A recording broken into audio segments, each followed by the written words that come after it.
All right, UPSC aspirants, are you ready to dive into today's crucial current events? Buckle up, because we're covering the top headlines from January 28th, 2025, and trust me, there's a lot to unpack. Yeah, January 28th was a busy day. Looking forward to breaking it all down. So we've got everything from a new fungus that could impact a major Indian crop to a rare bird sighting that has conservationists buzzing. Interesting. And those are just two of the stories. Right? Oh, there's more. We'll also be looking at the latest developments in India's homegrown artillery system. Ah, the ATAGS, always a hot topic. Absolutely. And we'll delve into a new pension scheme for central government employees. It's called the Unified Pension Scheme, and it has some pretty significant implications. I've heard some chatter about that. Definitely want to hear more. Oh, and I almost forgot. We've even got a story about a giant flower that smells like, well, death. Okay, you've got my attention. Let's get started. Perfect. First up, we're heading to the microscopic world. Researchers in India have discovered a brand new fungus, and it's got agricultural experts a bit worried. So I've heard, isn't it called Epicoccum indicum? That's the one. And the reason for the concern is that it was found infecting vetiver. Vetiver, that's a pretty important plant, right? I know it's used in a lot of different industries. Exactly. It's a real powerhouse. It's used for everything from erosion control and perfume making to even traditional medicine. So it's got economic and ecological significance. Absolutely. Which is why this discovery has people a little on edge. I can see why. So this fungus is phytopathogenic, right? Meaning it can cause diseases in plants. Precisely. Think of it like this. If a disease suddenly wiped out a major crop like, say, rice or wheat, the impact would be massive. Oh, for sure. A huge blow to food security and the economy. Well, this new fungus has the potential to do something similar, especially in areas where vetiver plays a crucial role in the local economy and ecosystem. That makes a lot of sense. It highlights how interconnected agriculture, the economy, and the environment really are. Right. And that's something every UPSC aspirant should be thinking about. How could this discovery impact India's vetiver production on a larger scale? Good question. And what about its effects on agricultural exports and soil conservation? These are all themes that often pop up in UPSC exams. Exactly. So let's shift gears now to a story that's a bit more, well, intense. We're diving into the world of herbicides with a recent court case in Kerala. Oh, this is about the woman who was sentenced to death for poisoning her boyfriend with paraquat, right? Yeah, that's the one. It's a powerful herbicide that's been making headlines, and not for good reasons. It's incredibly toxic, isn't it? I think I read that it's actually banned in over 70 countries. You're exactly right. Even a small amount can be fatal because it causes rapid lung damage, and there's no effective antidote. That's terrifying. But it's still being used in some parts of the world, including India and the US, right? Yeah, it's a bit of a contradiction, isn't it? On one hand, you have a court handing down a death sentence for its use, and on the other, it's still being applied to crops. It definitely raises some serious questions about the regulations surrounding such a harmful substance. Should India, after this case, reconsider its stance on paraquat? It's a question worth pondering, that's for sure. How do you balance agricultural productivity with protecting human health and the environment? It's a dilemma, and it's a question that's relevant not just for UPSC exams, but for society as a whole. I completely agree. It's a complex issue. Okay, so let's move on to some news that's a little more uplifting. Bird watchers in Karnataka recently had a moment of pure joy when they spotted a rare bird, the white-naped tit. Oh, wow, that's pretty exciting. I've never heard of it. It must be really rare. It is. This was the first time it was ever recorded in the Cappadoce Hills. So it's got a very limited distribution then. Exactly. It's actually listed as vulnerable on the IUCN Red List, which means it faces a high risk of extinction. So this sighting could actually be a positive sign. Maybe a sign of a healthier ecosystem in the area. That's what conservationists are hoping. And for our listeners, it's important to note that the Cappadoce Hills are part of the Eastern Ghats. A region famous for its incredible biodiversity. I'm pretty sure it's a topic that comes up frequently in the UPSC syllabus. You're right, it does. So this rare bird sighting has sparked some interesting questions. Could this lead to more conservation efforts in the region? Could it be a turning point for this vulnerable species? It's definitely possible. It could lead to increased research, habitat protection, and maybe even get the local community more involved in conservation. All crucial for preserving India's biodiversity, which is something we all care about. For sure. Okay, so what's next? I think you mentioned something about India's homegrown artillery. Right. It's time to shift our focus to something a bit more high-tech. The ATAGS. It recently had its moment in the spotlight showcasing some seriously impressive features. The ATAGS, it stands for Advanced Towed Artillery Gun System, right? You got it. It's a prime example of India's growing strength in defense technology. It's indigenously developed, right? That's a big deal. Absolutely. And it boasts an impressive range, putting it in the same league as some of the most advanced artillery systems globally. I remember reading something about it having an all-electric drive. That's pretty cutting edge for artillery. It is. And it's also got shoot and scoot capabilities, meaning it can fire and then quickly move to a different location. So it's designed for maneuverability and to avoid counterattacks. Very clever. Exactly. It's even built to handle extreme temperatures. So it's ready for deployment in a variety of challenging environments. Now, what's even more interesting is that it's designed to be compatible with future guided munitions. Making it even more precise. Wow, it really is a technological marvel. And a major boost for India's Make in India initiative. A big step towards self-reliance and defense. So for our UPSC aspirants out there, think about this. How does this indigenously developed artillery system impact India's defense strategy? Right, and how does it affect India's position in the global arms market? These are all questions you should be pondering. Absolutely. It signals a change in India's defense capabilities, that's for sure. Now let's zoom in on a development that could directly impact many of our listeners. The government recently announced a new pension scheme for central government employees. The Unified Pension Scheme, or UPS, right. I've heard a little bit about it. It's supposed to offer a guaranteed payout upon retirement, unlike the current NPS. You got it. And that's a significant difference. The NPS is market-linked, so there's always some risk involved. I see. So the UPS offers more security and predictability. Exactly. It guarantees 50% of the average basic pay during the 12 months before retirement, as long as the employee has at least 25 years of service. Mm-hmm. And even if someone doesn't have 25 years, there are still provisions. How so? Well, anyone with over 10 years of service will still get a pension, just on a proportionate basis. And there's a guaranteed minimum payout of Rs 10,000 per month. That's good to know. So it's moving towards a more secure retirement for government employees. But is there a catch? Well, it's a contributory model, meaning employees will contribute 10% of their basic salary and dearness allowance, and the government will contribute 18.5%. So while it does offer a guaranteed payout, the final pension amount will still depend on the returns on the contributed corpus. Right. So it's not entirely risk-free, but it offers a level of certainty that the NPS doesn't. I see. It'll be interesting to see how this plays out. Absolutely. And this is where your analytical skills as a UPSC aspirant come in. What are the pros and cons of this new scheme for employees? How will it impact government finances? What are the long-term implications for pensioners and the Social Security landscape in India? Those are all great questions, and they are definitely worth thinking about. It's a complex issue with a lot of different factors to consider. Exactly. And it connects to several topics relevant to the UPSC exams, like pension reforms, Social Security, and fiscal management. All right, so before we wrap up this first part of our deep dive, you mentioned a rather intriguing story. Something about a giant, smelly flower. Oh, yes. I almost forgot. Let's talk about the corpse flower, which recently bloomed in Sydney. The corpse flower. What an unusual name. I wonder why it's called that. Well, it's called that for a reason. You see, its smell is often compared to rotting flesh. Oh, that's lovely. I know, right? Yeah. But there's a reason for the stench.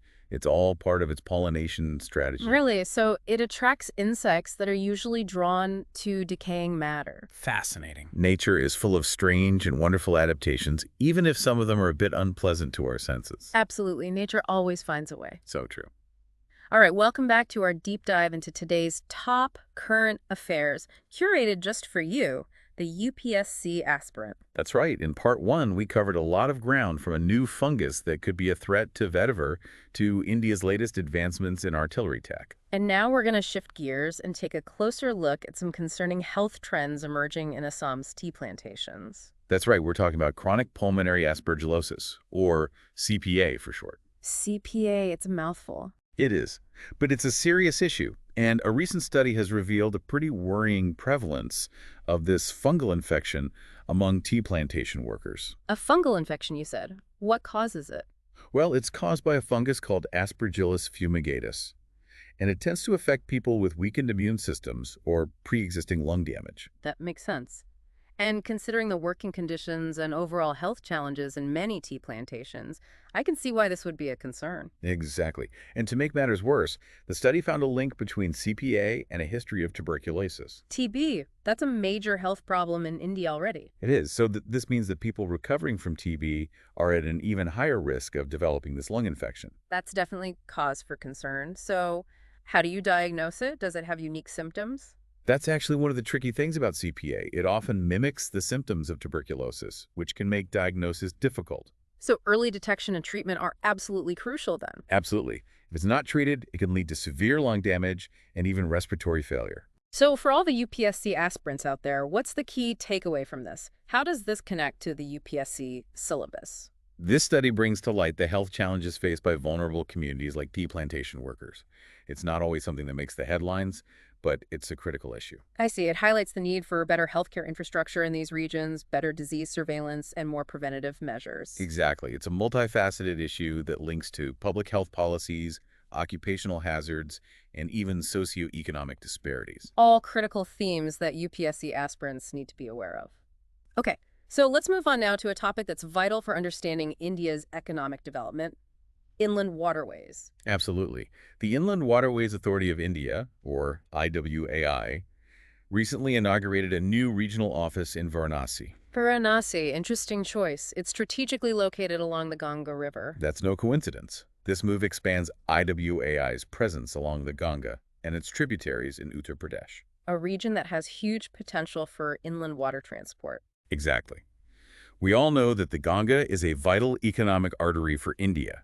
So how will this new office actually boost inland water transport?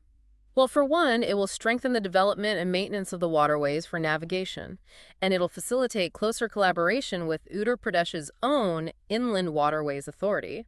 So a more coordinated approach. Precisely. The goal is to increase cargo movement via rivers. This will take some of the pressure off our road and rail networks, and that's good for the economy. It's all about finding more efficient and cost-effective ways to transport goods. And it aligns perfectly with the government's push for multimodal connectivity. The idea is to have roads, railways, waterways, and airways all working together seamlessly for a more efficient transportation system.